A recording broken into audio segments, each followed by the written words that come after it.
I just got this awful headache. Called my mother-in-law, said, could you do me a favor and get someone over here to pick me up, and I'm sure I need to have a CAT scan or something done. Something weird's going on in my head. And about 5 minutes after I talked with her, just this black came over, and I passed out. My hand went numb, and I thought it was originally just, it's asleep. But it felt a little different than being asleep. There was no pins or needles. It was just numb. And then it started going from one finger to the next finger. It lasted about 3 minutes or so, and then it disappeared. Jennifer Princeton and Catherine Nugent, both from Wisconsin, were experiencing the warning signs of moyamoya, a rare and progressive cerebrovascular disease that was first identified in Japan in the 1960s. It primarily affects children and young adults. I was scared.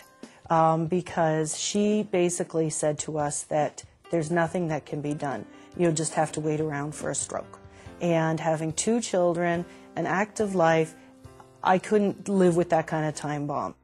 Moyamoya is a rare disease that affects the arteries at the base of the brain, the main arteries that supply both hemispheres and the back of the brain with blood and nutrients.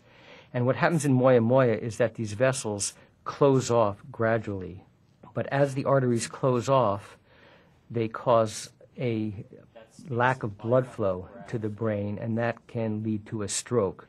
Also, as the blood vessels at the base of the brain close off, the brain, in a sense, tries to revascularize itself. And so small, very fragile vessels in the brain proliferate and grow, and they have the appearance of a puff of smoke on the angiogram, and that's what the term moyamoya means in Japanese. Stanford Hospital and Clinics is one of the largest referral centers for moyamoya disease in the world. Hundreds of surgeries have been performed in the past decade. The cause of moyamoya is unknown, and only 7 to 10% of those who have the disease inherit it. The progressive blockage of blood vessels in the brain that is triggered by this disease results in strokes and other severe neurologic symptoms. Both Catherine and Jennifer came to Stanford for treatment of this rare and devastating disease because no one else was willing to try the surgery. Neither knew each other, yet both lived less than 20 miles apart in Wisconsin. Both were successfully treated for this disease. Moyamoya is such an unusual disease, and it's very rare. And there's very little information available to patients and their families. So we get patients who are contacting us and they're kind of frantic, looking for whatever, they're grasping for straws, looking for information. What my role is to educate patients, their families, to try to make them understand that there's treatment available, that we can offer them very low risk, safe treatment that will enable them to live full and healthy lives. Stanford has refined its full array of surgical treatments for moyamoya. The #1 procedure is a direct bypass graft, which essentially bypasses the blockage. 16-year-old Matthew Fong is a good example of the kind of results physicians like Dr. Steinberg can achieve with moyamoya patients. 11 years ago, Matthew had an operation that saved his life. I did a bilateral revascularization procedure, so I took a scalp artery on both the right side and the left side, and I sewed the scalp artery to an artery on the surface of the brain. And before the treatment, he was having frequent little strokes, and he was having several a day. After the bypass procedures, within a few months, he stopped having those episodes and has not ever had a permanent stroke in the last 11 years. So I would say our success rate in general with moyamoya patients is extremely high, higher than 95% in terms of preventing future strokes or symptoms of transient strokes. Physically, he's just a normal 16-year-old kid, and he likes to do the typical 16-year-old things. He likes playing video games, talking on the phone, listening to music. The prognosis for Matthew, I think, is to lead a normal life.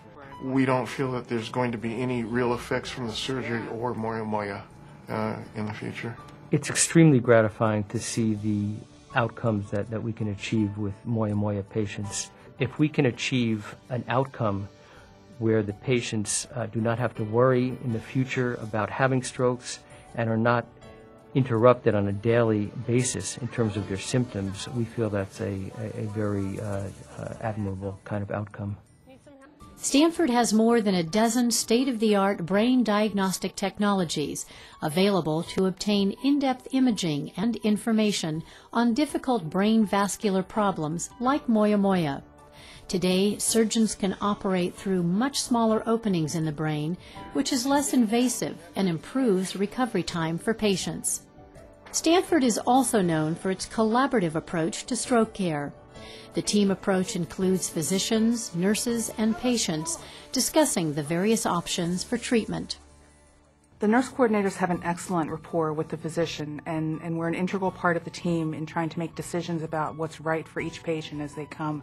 We're able to provide information about the patient to the physician that they might not have gotten otherwise, and then we can integrate the care between the physician and the nurse and all the other caregivers. I feel like it's given me back my life, because now he says that I am just like anybody else. I still may have a stroke, but I would have the same chances as everybody else because the moyamoya is gone. There's a reason for me being here yet. What it is, I don't know. I'll just sit back and wait.